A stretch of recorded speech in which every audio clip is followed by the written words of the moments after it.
হওয়া যায়। আল্লাহুম্মা সাল্লি আলা সাইয়্যিদিনা মাওলানা মুহাম্মদ ওয়া আলা আলি সাইয়্যিদিনা مولانا بلغ العلا بكماله كشف الدجى بجماله حسنت جميع خصاله صلوا عليه नहीं है दुजा मशाल मोहम्मद जमाल खुदा है कमाल मोहम्मद बलगल उला कशफ दुजा बिजमालिह हसनत जमीअ खसालिह सल्लल्लाहु अलैहि। ঐতিহ্যবাহী হাজী সিফাতুল্লাহ জামে মসজিদে আয়োজিত জুমার নামাজে উপস্থিত উলামায়ে কেরাম, মুরব্বিয়ান এজাম, যুব সমাজ, ছাত্র সমাজ, পর্দায় রয়েছেন পর্দানিশী মা ও বোনেরা, সকলেই মহান রব্বুল ইজ্জাতের দরবারে অসংখ্য গণিত শুকর সুজুদ গুজার করব, যিনি আমাদেরকে দীর্ঘ এক সপ্তাহ পরে সামাজিক ধর্মীয় মিলনায়ন স্থল মসজিদুল মুশাররফায় উপস্থিত হয়ে কাউকে কোরআন সুন্নাহ থেকে খুতবার বিষয়ে আলোচনা করার শোনার তৌফিক আল্লাহ এনায়েত করলেন। সকলেই মহান আল্লাহকে খুশি করার জন্য জবান করে উচ্চ আওয়াজে একই সাথে বলি আলহামদুলিল্লাহ। লক্ষ কোটি তার চেয়েও বেশি দুরুদ ও সালাম সাইয়্যিদুল মুরসালিন শফিউল মুজনাবিন রাহমাতুল লিল আলামিন সৈয়দুস সাকানাইন আফতাব নবুওয়া শাহনশাহ রিসালা সুলতানুল আরিফিন শামসুল হেদায়েত বদরুদ্দুজা নূরুন আলা নূর মুহাম্মাদুর রাসূলুল্লাহ সাল্লাল্লাহু আলাইহি ওয়াসাল্লামের উপরে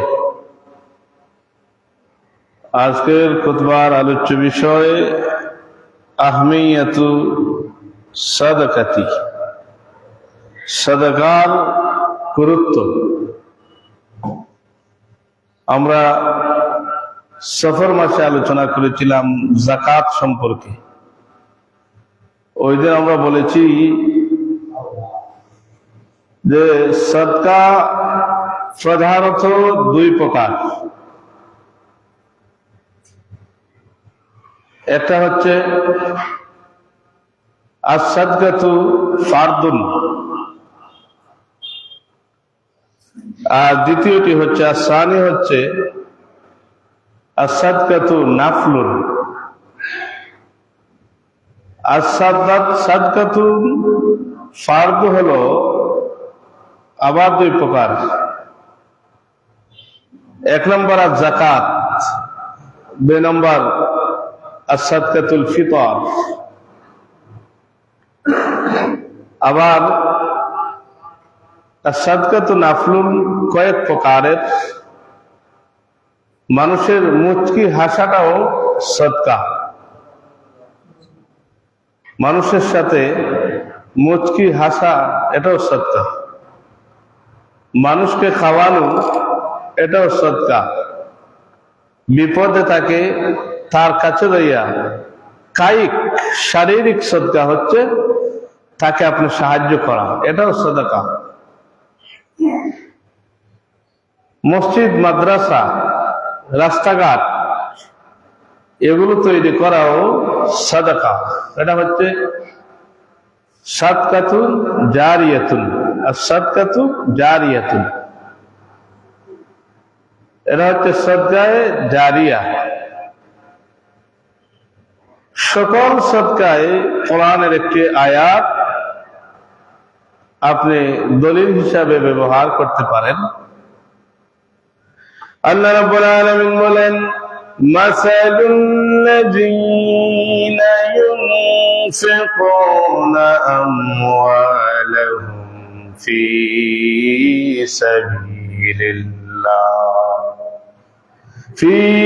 সাবিলিল্লাহি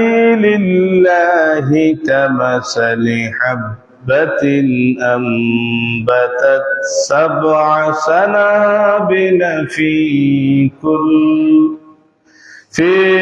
কুল্লি সুম্বুলাতিন মিআতু হাব্বাহ। আমার আল্লাহ রাব্বুল আলামিন বলেন, যারা আল্লাহর রাস্তায় ব্যয় করে, যারা আল্লাহর রাস্তায় দান করে,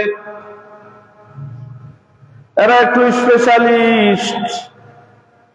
কারণ দানটা হচ্ছে সরাসরি আল্লাহ রাব্বুল আলামিনের পক্ষ থেকে। সার্বভৌমের মালিক হলেন আল্লাহ, সম্পদের মালিক হলেন আল্লাহ, জমিনের মালিক হলেন আল্লাহ। আল্লাহ প্রদত্ত নিয়ামতে আপনি আল্লাহর রাস্তায় ব্যয় করবেন। আমার আল্লাহ রাব্বুল আলামিন যদি আপনি যেগুলো আল্লাহ নির্ধারিত করে দিলেন, যাকাতের কথা আল্লাহ বলে দিলেন, এগুলো যদি আপনি আদায় না করেন তাহলে কঠিন শাস্তির সম্মুখীন হতে হয়। কিছু সদকা আছে নফল, এগুলো আদায় না করলে গুনাহ হয় না, তবে কৃপণ হিসাবে আপনি আল্লাহর কাছে গ্রান্টেড হয়ে যাবেন।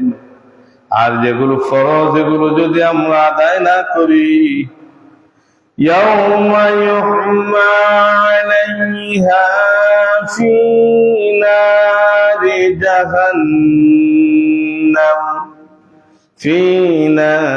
জাহান্নাম ফাতুকওয়া বিহা জিবাহুহু। আল্লাহ রাব্বুল আলামিন বলেন, ফাতুকওয়া বিহা জিবাহুহুম ওয়া জুনুবুহুম ওয়া যুহুরুহুম। কিয়ামতের ময়দানে যে সদকা আল্লাহ ফরজ করে দিয়েছেন, স্বর্ণের যাকাত আর রূপের যাকাত, এগুলো যদি কেউ আদায় না করে, প্রচন্ড জাহান্নামের ভয়ঙ্কর আগুন দিয়ে এগুলোকে উত্তপ্ত করা হবে। আর সেগুলো দিয়ে আপনার পার্শ্বে, আপনার পৃষ্ঠদেশে, আপনার কপালের মধ্যে দাগ দেওয়া হবে। মানুষ চিনতে পারবে আল্লাহ প্রদত্ত নিয়ামত সম্পদের মালিক আপনি ছিলেন, কিন্তু আল্লাহ রাস্তায় ব্যয় করেন না, এজন্যই শাস্তির সম্মুখীন আল্লাহ আপনাকে করেছেন। অপরদিকে যেগুলো এই ফরজ নয়, এগুলোর বিষয়ে আপনি সব পেয়েছেন বটে, তবে আপনি যদি সামর্থ্যবান হন আর যদি আল্লাহর রাহে, আল্লাহর রাস্তায় আপনি ব্যয় না করেন, আপনি আল্লাহর দরবারে শাস্তির সম্মুখীন হয়ে যাবেন। আল্লাহর দরবারে কৃপণ হিসেবে স্বীকৃতি পাবেন। আল্লাহ রাব্বুল আলামিন সকল সদকায় কোরআন নাযিল করে বলেন, যারা আল্লাহর রাস্তায় ব্যয় করে তাদের উপমা, তাদের উদাহরণ, মাসাল, মিসাল, মাসলুন, মিমসালাম, এগুলো দিয়ে উদাহরণ, এই অর্থে এই শব্দটা ব্যবহার হয়। তাদের উদাহরণ হলো মাসালুল লাযীনা ইউনফিকুনা আমওয়ালাহুম, যারা তাদের সম্পদ আল্লাহর রাস্তায় ব্যয় করে, তাদের উপমা কামাসালি হাব্বাতিন, একটা শস্য ক্ষেতের বীজের মতো। আপনি যে ছেদ করেন একটা বীজ, আমরা বীজ কই, সাধারণ আমাদের সিলেটের ভাষা হলো বীজ। আমার আল্লাহ বলেন, যারা আল্লাহ রাস্তায় ব্যয় করে তাদের উপমা হলো একটা শস্য ক্ষেতের বীজের মতো। আর এই বীজ থেকে 7টা শীষ জন্ম নয়, সাবা সানাবিলা, 7টা শীষ জন্মে নয় ওই বীজ থেকে। ফি কুল্লি সুম্বুলাতিন মিআতু হাব্বা, আর প্রত্যেকটা শীষ থেকে 100টি দানা প্রদান করে থাকে।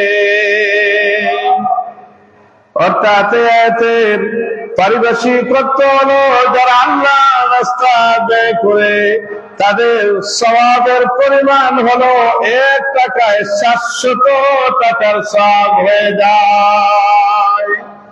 আপনি যদি আল্লাহ রাস্তায় ব্যয় করেন, ইন্নামাল আমালু বিন্নিয়াতি, নিয়ত যদি আপনার সহি থাকে, মনে রাখবেন আপনি যদি 100 টাকা দান করেন আপনার আমল নামায় 700 টাকা।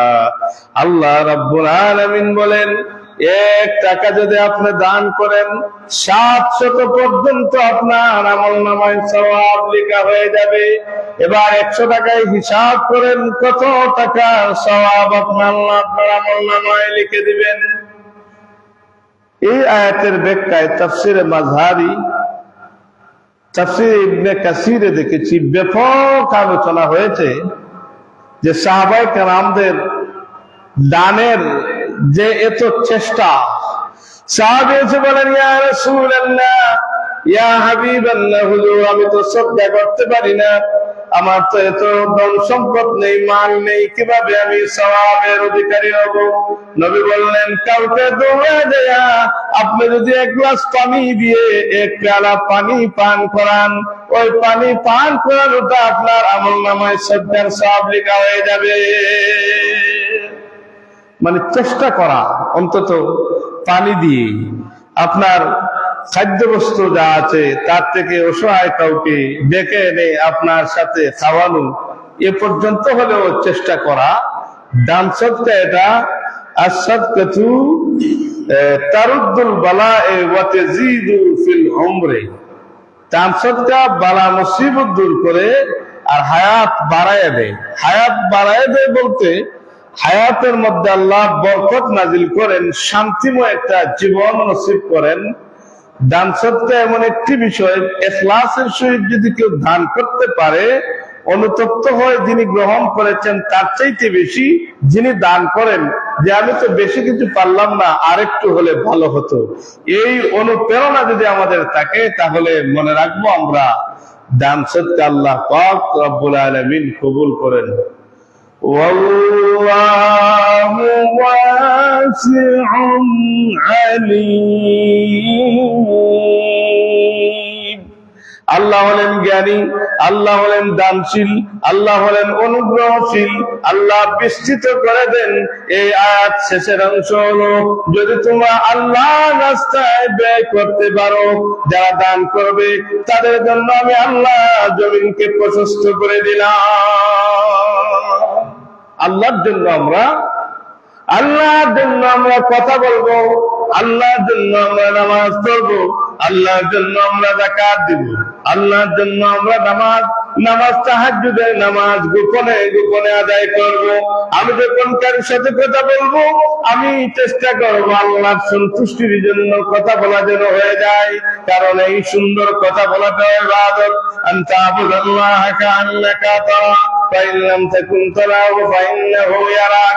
তুমি ইবাদত এমন ভাবে করবা যাতে করে তুমি আল্লাহকে দেখছো, আল্লাহকে না দেখলে মনে রাখবা তোমার আল্লাহ তোমাকে দেখে। দান সদকা করা আস-সাকিউ হাবিবুল্লাহ লাউ কানা ফাসিকান। আমার নবী বলেন ফাসিক যদি হয়, দানশীল ব্যক্তি হয়, ওই দানশীল ব্যক্তি আল্লাহর বন্ধু। এবার প্রশ্ন, ফাসিক ব্যক্তি কিভাবে আল্লাহর বন্ধু হয়? এটার অর্থ হলো ফুসুকিয়ত আল্লাহ দূর করে দেন। তার মধ্যে যে ফিস্ক আছে, এই দানের বদৌলতে তার ফুসুকিয়ত দূর করে তাকে আল্লাহ বন্ধু হিসাবে গ্রহণ করে নেন। সুবহানাল্লাহ।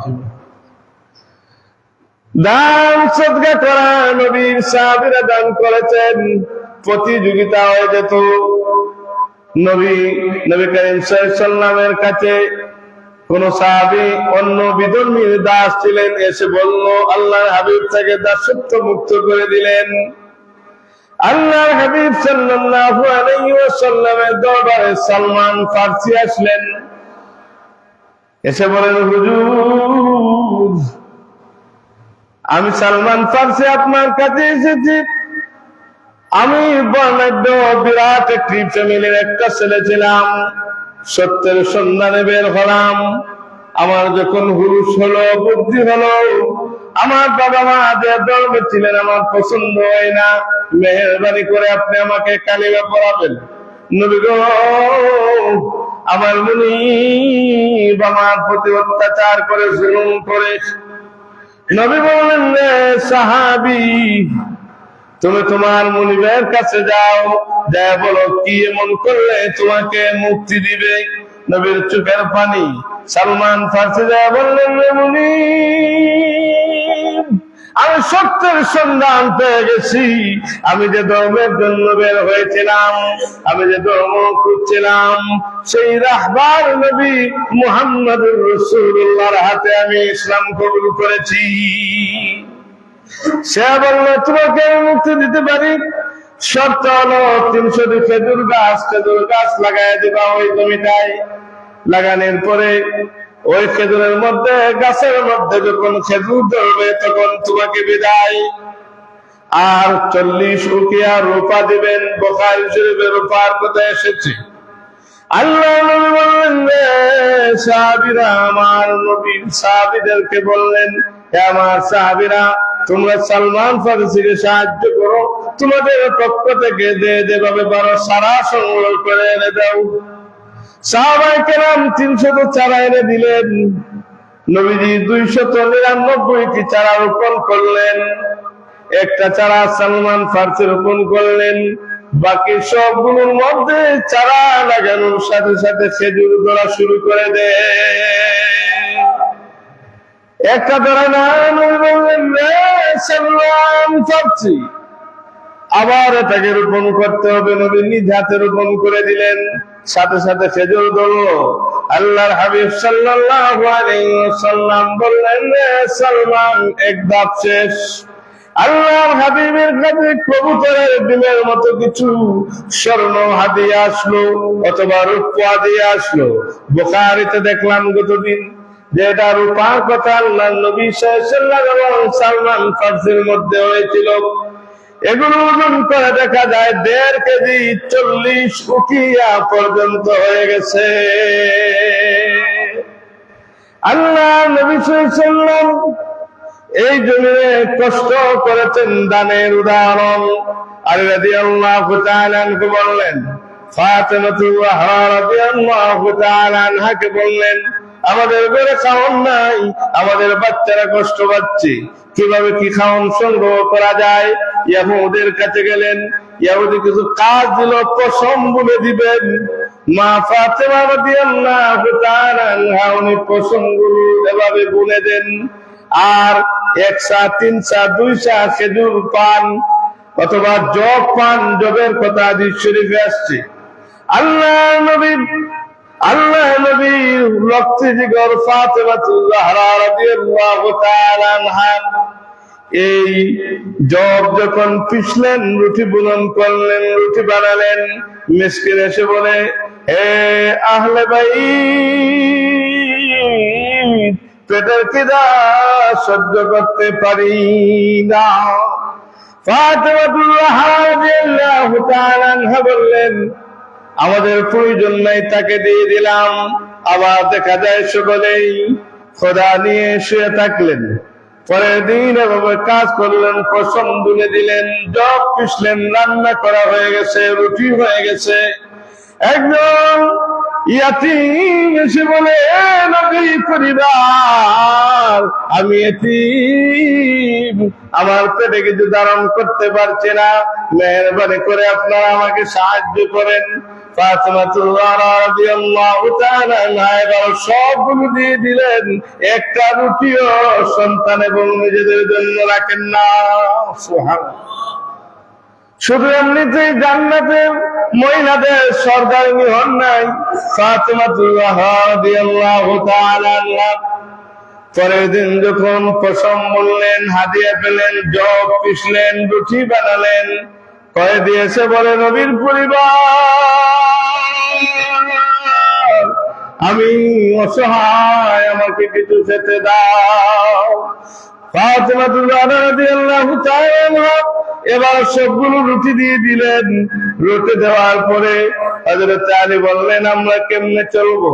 হাসান হুসাইন রাদিয়াল্লাহু তাআলা আনহু বলে, নানা যান, আমাদের পেটে খিদা, আমাদের মা জননী এমন করেছেন। এমন সময় হযরত আবু বকর এসে বলেন, হুজুর, আমিও কিছু খেতে পারি না, আমিও খিদে। আল্লাহর নবীকে বললেন, মিকদাদ ইবনে আসওয়াদ, ওনার কাছে খেজুর আছে, আপনি আনতে পারেন। নবী যখন তার কাছে চাওয়ালেন, উনি বললেন, না, আমার কাছে নেই। আল্লাহর হাবিব বললেন, আলী, খেজুর গাছের নিচে যাও আর বলো, মুহাম্মদুর রাসূলুল্লাহ সাল্লাল্লাহু আলাইহি ওয়াসাল্লাম অর্ডার করেছেন, বস্তা সহ যাও, এখানে যেন আল্লাহর পক্ষ থেকে খেজুর আসে। হযরত আলী খেজুর গাছের নিচে যায়, বলেন, রে গাছ, হাবিবে কিবরিয়া সাইয়্যিদুল মুরসালিন আহ্বান করেছেন, তোমার পক্ষ থেকে আমাদের খাওয়ার জন্য কিছু খেজুর দাও। সাথে সাথে খেজুর গাছ থেকে বস্তা বরাবর হয়ে গেছে। নবী এবং সাহাবীদের এবং উম্মুল মুমিনিনদের দান অপরিসীম। এজন্য আমরা যদি উদাহরণ খুঁজি তাহলে দেখা যায় আসসাদু তারুদুল বালায় ওয়া তাজিদু ফিল উমরে, এই হাদিসটার যথার্থতার প্রমাণ কি হায়াত বাড়ায় দেন, বালা মুসিবত দূর করে দেন। ঈসা আলাইহিস সালাতু ওয়াস সালাম উনি যখন কবরের পাশে যাইতেন, যা যখন ডাক দিতেন, রে কবরের বাসিন্দা, তুম বিইজনিল্লাহ, আল্লাহর হুকুমে জিন্দা হয়ে যাও, জিন্দা হয়ে যেত। হযরত ঈসা আলাইহিস সালাতু ওয়াস সালামের কাছে কওমের লোকেরা এসে বললেন, ঈসা নবী আলাইহিস সালাতু ওয়াস সালাম একজন দুফা মানুষের জামা কাপড়গুলো ছিঁড়ে ফেলে জ্বালিয়ে পুড়িয়ে ছাই করে দেয়। আপনি তো মৃত মানুষকে জিন্দা করতে পারেন, ওই ব্যক্তির জন্য দোয়া করেন, আল্লাহ যেন তাকে মৃত্যু দেয়। এত বিরক্ত মানুষ হয়ে গেল। ঈসা আলাইহিস সালাতু ওয়াস সালাম বললেন, আগামী দিন তাকে আর পাওয়া যাবে না, সে মারা যাবে। সকলেই খুশি। ওই দুফা 3টি রুটি নিয়ে তার কার্যক্রম করার জন্য তার কর্মস্থলে আসলো। উনি যখন তার ঘরে প্রবেশ করলে, একজন ভিক্ষুক এসে বলে, দুফা, আমার পেটে খিদা, ভীষণ খিদা, তুমি আমাকে খেতে দাও। দুফা একটা রুটি দান করলো। ওই সময় ওই ভিক্ষুক দোয়া করে, গাফারাল্লাহু লাকা মা তাকাদ্দামা মিন যামবিকা ওয়া মা তাআখারা, আল্লাহ, আপনি দুপার পিছনের জীবনের তামাম গুনাহ খাতা মাফ করে দেন। দুফা মরে না, খুশি হইল। আবার ওই 3টি রুটির ভিতরে দ্বিতীয় রুটি দিল। ওই সময় ওই ভিক্ষুক দোয়া করে, গাফারাল্লাহু লাকা মা তাকাদ্দামা মিন যামবিকা ওয়া মা তাআখারা, হে আল্লাহ, এই দুফার পূর্বের গুনাহ যেমন মাফ করেছেন, পরবর্তী জীবনের গুনাহগুলো মাফ করে দিবেন। দুফা আবার খুশি হইয়া তৃতীয় রুটি দান করলো।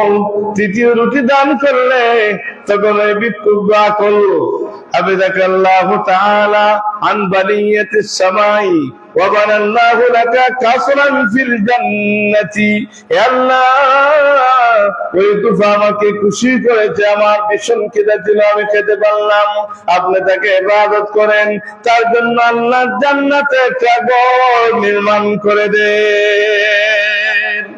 কওমের লোকেরা আছে বলে, আল্লাহর নবী ঈসা আলাইহিস সালাতু ওয়াস সালাম আপনি বলেছিলেন, আপনি বললেন সে মারা যাবে, সে তো মারা যায় না, তার হায়াত তো শেষ হয় না, কারণ কি? হযরত ঈসা নবী ডাক দিলেন আর বললেন, তোমার গাঁটুরি খুলো, গাঁটুরির মধ্যে তুমি কি রেখেছো? দুফা বলে, গাঁটুরি খুললাম, খোলার সাথে সাথে দেখা যায় বিরাট একটি সাপ। ঈসা নবী বললেন, সাপ কেন এসেছো? সে বলল, তাকে দংশন করতে এসেছিলাম, তার মৃত্যু হয়ে যেত, কিন্তু তিনটি সদকার কারণে আমার আল্লাহ আমার জবানে জিন্দুর করে দিয়েছে, আমি আর তাকে মারতে পারি না। এটা হলো দান সদকার। আমরা বলছি যে যাকাতের বিষয়ে একদিন আলোচনা হয়েছে, এটা হচ্ছে যাকাত ছাড়া। এখন এই সদকাটার বিভিন্ন প্রকার। একটা হলো সদকায়ে জারিয়া। সদকায়ে জারিয়া কি? যেমন একটা ছাত্র লেখাপড়া করে, তাকে আপনি এক সেট কিতাব কিনে দিলেন, সে ওই কিতাব দিয়ে পড়লো, সে আবার কোনো ছাত্রকে পড়ালো, তার ছাত্র আবার কাউকে পড়ালো, এভাবে কিয়ামত পর্যন্ত আও ইলমিন ইউনতাফাউ বিহি। একটা দোয়া হলো যে এমন ইলিম যে ইলিমে মানুষের উপকারে আসে, ওই ছেলেটা যদি জান্নাতি হয় তাহলে আপনাকে সহ জান্নাতি হবে। সুবহানাল্লাহ। সে বলবে আমাকে জান্নাত চেনার জন্য, জাহান্নাম বোঝার জন্য আমার এই ভাই, আমার এই আত্মীয় আমাকে এই সহযোগিতা করেছিলেন, তাকে ছাড়া আমি যাব না। এরকম মসজিদ মাদ্রাসা এগুলো করলে, তবে মসজিদ কখনো যাকাত গ্রহণ করে না, মনে রাখবেন। যাকাতের সম্পদ মসজিদে গ্রহণ করে না। মসজিদ এটা কি? পবিত্র। আল মসজিদুল মুশাররাফা, আল মসজিদুল মুকাররামা, সম্মানিত মসজিদ। এখানে ধনী গরিব ফকির মিসকিন সকলেই সমান অধিকার, সকলে এক কাতারে দাঁড়াতে পারে, সে সামনে বসে নামাজ পড়তে পারে, এটা তার অধিকার। সদকায়ে জারিয়া। আরেকটা আছে, আপনি মুচকি হাসা বললাম, রাসূল পাক সাল্লাল্লাহু আলাইহি ওয়াসাল্লাম মা আয়েশা সিদ্দিকা বলেন, আল্লাহ রাসূল সাল্লাল্লাহু আলাইহি ওয়াসাল্লাম যখন হাসতেন তখন তার দুই ঠোঁটের মধ্যখান থেকে যেন নূর বের হয়ে যেত, নূর বের হতো। আল্লাহর হাবিব সাল্লাল্লাহু আলাইহি ওয়াসাল্লাম মুচকি হাসতেন, এটা সুন্নাহ। আপনি যদি কাউকে সান্ত্বনা দেওয়ার জন্য শারীরিক আপনি পরিশ্রম করে যান, এটাও আপনার নামে সদকা লেখা হবে। আল্লাহ নবীর সাহাবী হযরত আব্দুল্লাহ ইবনে আমর রাদিয়াল্লাহু তাআলা আনহু قال أن رجلا سأل رسول الله صلى الله عليه وسلم أي الإسلام خير قال تطعم الطعام وتقرأ السلام। আল্লাহ নবীর দরবারে এক সাহাবী গ্রাম্য সাহাবী এসে বলেন, আন্না রাজুলান সাআলা রাসূলুল্লাহ, হে আল্লাহর রাসূল সাল্লাল্লাহু আলাইহি ওয়াসাল্লাম, আইয়ুল ইসলাম খায়রুন, ইসলামের মধ্যে কোন জিনিস উত্তম, কোন জিনিসের দাম বেশি আপনি বলে দিন। আমার নবী বললেন, কালা তুতিমুত তাআম, তুমি মানুষকে খাওয়াবে, এটা হলো উত্তম একটা ইবাদত। মানুষকে খাওয়ানো একটা ইবাদত, কিন্তু আমরা মানুষকে খাওয়ানো ভুলে গিয়েছি। কিছু ভাইরাস ওয়াজে আমাদেরকে নষ্ট করেছে, বিভিন্ন স্কলারদের ওয়াজ। মনে রাখবেন, স্কলার হতে পারে, স্কলার হতে পারে, শ্রেষ্ঠ ইউনিভার্সিটি পৃথিবীর শেষ করতে পারে, যদি সে হাবিবে কিবরিয়া সাইয়্যিদুল মুরসালিনের প্রতি অবহেলার চোখ রেখে দেয়, তাহলে মনে রাখবেন সকল ইউনিভার্সিটি পাস করুক না কেন, সে গুস্তাখে রাসূল, সে রাসূল পাক সাল্লাল্লাহু আলাইহি ওয়াসাল্লামের মহব্বত পাবে না, আউলিয়া কেরামদের সুহবত পাবে না, মানুষ হিসেবে থাকতে পারবে, মনুষ্যত্ব অর্জন করতে পারবে না। সে আপনাকে ধোঁকা দিবে, ইমানই ধোঁকা দিবে, বিভিন্ন কৌশল অবলম্বন করবে। তবে মনে রাখবেন, শুকনো ফেরে আগুন ধরে তাড়াতাড়ি, নিভে যায় তাড়াতাড়ি। এরকম ভাইরালরা উঠে আবার নিভে যায়, কিন্তু কাঁচাকের কখনো আগুনও ধরে না, কখনো এটা জ্বলে শেষ হওয়ার সম্ভাবনাও না। আল্লামা সাহেব কিবলা শুধু উজ্জ্বল হচ্ছে, জীবনকে মানুষ পরিচর্যা করছে, ইউনিভার্সিটি পর্যায়ে গবেষণা করা হচ্ছে। এভাবে যদি আমরা জীবন গঠন করতে পারি আউলিয়া কেরামদের প্রতি, রাসূলের মহব্বতে, তাহলে মনে রাখবেন আমাদের তবকা সাধারণ নয়, আমরা আল্লাহর আরশে মুআল্লা পর্যন্ত আমাদের নজর যেতে পারে। সুবহানাল্লাহ। নবী মনোযোগ, আল্লাহ নবী বললেন, কালা তুতিমুত তাআম, এটাও একটা দান, মানুষকে খাওয়ানো, এটাই সালে সওয়াবের দলিল। তুতিমুত তাআম, মানুষকে তুমি খানা খাওয়াবে, ওয়া তাকরাউস সালামা, আর তুমি মানুষকে সালাম করবে, সালাম দিবে, আলা মান আরাফতা ওয়া মান লাম তারিফ, তুমি তাকে চিনো আর না চিনো তাকে তুমি সালাম দিবে। এই দুইটা কাজের কথাই হাদিসে নবী বললেন। এই দুইটার ভিতরে একটা হলো সাদাকা, মানুষকে খাওয়ানো। আপনার পক্ষে যদি বিরাট টাকা পয়সা দিতে না পারেন, তাহলে মানুষকে খাওয়াইয়া দিবেন, এটাও আপনার নামে সাদকার সওয়াব লেখা হয়ে যাবে। মুত্তাফাকুন আলাইহি, বুখারী শরীফে আসছে, মুসলিম শরীফে হাদিসটা আসছে। সদকায়ে জারিয়া কেন বললাম? আপনি মসজিদে নামাজ পড়েন, আপনার কাছে মসজিদ কর্তৃপক্ষের দাবি নাই যে তুমি দান করতে হবে, এটা আপনার ইখতিয়ার। তবে একবার ভাববেন, ওই মসজিদে দান করার সময় একটু চিন্তা করবেন, এই জমিনের কোথাও কি দিয়ে কি পাওয়া যায়, সর্বনিম্ন বস্তু কি দিয়ে পাওয়া যায়। এজন্য আমার আল্লাহ বললেন, লান তানালুল বিররা হাত্তা তুনফিকু মিম্মা তুহিব্বুন। আমার আল্লাহ বলেন, তোমরা যদি তোমাদের প্রিয় বস্তু আল্লাহর রাস্তায় দান না করো, প্রিয় বস্তু যদি তোমার দান না হয়, তাহলে তুমি কল্যাণ পাবে না, পূর্ণ সওয়াব পাবে না, পরিপূর্ণভাবে তোমার সাদকা আদায় হবে না। প্রিয় বস্তু আল্লাহর ওয়াস্তে দান করবা। নোটটা ছিঁড়ে গেছে, পচে গেছে, এই নোটটা দিয়ে দিলা চালানোর জন্য, এটা সাদকা হয় না, এটা হয় উপহাস। আপনি আল্লাহর রাস্তায় যদি দান করেন, মসজিদে দান করলে কিছু বেশি দান করেন, যত বেশি দান করবেন, আপনি মসজিদে দান করলে ইমাম সাহেব দোয়া করতে হয় না, ওই সদকার সাথে সাথে আল্লাহর জন্য কবুল হয়ে যাবে। যে আল্লাহ আপনাকে দিয়েছেন, ওই আল্লাহর করে দান করার সময় একটু বেশি দান করা, এটা কারো দাবি না। আমি আমার কথা বললাম, বেশি দান করা দরকার আছে না নেই? কৃপণতা দূর করা। আপনি কমপক্ষে, কেউ যদি সম্ভব না হয়, এই মসজিদে 10 টাকা দান করেন, সপ্তাহে অথবা দৈনিক দান করেন। মানে একটা দান করার ভিতরে থাকেন, বা দান সদকা মানুষের বালা মুসিবত দূর করে। মাতামিমে সুবাই রাহমাতুল্লাহ আলাইহি ইরশাদ করেন, বনি ইসরাইলদের একজন পাদ্রী, ওই পাদ্রী করলো কি? ওই পাদ্রী প্রায় 60 বছর পর্যন্ত তার গির্জায় ইবাদত বন্দেগী করলো, খানকা করে। হঠাৎ করে মন চাইলো বের হয়ে যাই, বের হয়ে গেছে। দুনিয়ার প্রাকৃতিক দৃশ্য দেখে তার মায়া লাগলো, একটু দূরে যায় দেখে সুন্দরী রমণী। ওই রমণী তাকে ইনভাইট করলো জিনা করার জন্য। ওই পাদ্রী রাজি হয়ে গেলেন, জিনা করলেন। জিনা করার পরে মৃত্যুর সময় এসে গেছে। ওই মৃত্যুর পূর্বে তার রুটি তার কাছে ছিল, ওই আরবের রুটিগুলো বড় বড় থাকতো, আমাদের দেশের এই বাটফারি রুটি না, ওই রুটিটা বড় থাকতো, আকার ধারণ করতো, মূল্য তেমন ছিল। একটা রুটি ছিল, দান করলো। দান করার পরে মৃত্যু মুখে পতিত হয়ে গেল। ওই ব্যক্তির 60 বছরের ইবাদত বন্দেগী এক পাল্লায় রাখা হলো, আর ওই জিনা করার শাস্তিটা এক পাল্লায় রাখা হয়ে যায়। ওই শাস্তির পাল্লা ভারী হয়ে গেছে ইবাদতের চাইতে। নাউযুবিল্লাহ। তখন ফেরেশতাদের মধ্যে কথোপকথন হলো, ওই ব্যক্তি তো দান করেছি, রুটি দান করলো মৃত্যুর পূর্বে, ওই রুটিটাকে আমরা এক পাল্লায় রেখে দেই। ওই পাল্লায় যখন রাখলো, সাথে সাথে রুটি রাখার পরে তার নেকির পাল্লা আল্লাহর দরবারে ভারী হয়ে গেছে। আল্লাহ তাকে মুক্তি দিলেন। সদকা মানুষকে বালা মুসিবত থেকে হেফাজত করে, আর মানুষকে আল্লাহর বন্ধু হিসাবে কবুল করে। আমরা আল্লাহর রাহে সদকা করতে চাই কি চাই না? তবে এই সদকা, এই যে আজকের যে সদকার কথা বললাম, এটা হচ্ছে ফরজ সদকার পরবর্তী সদকা। ফরজ সদকা যাকাত, এটার মধ্যে আপোষ নেই। যাকাত যদি কেউ না দেয় মুসলমান, তার বিরুদ্ধে যুদ্ধ করা যায়।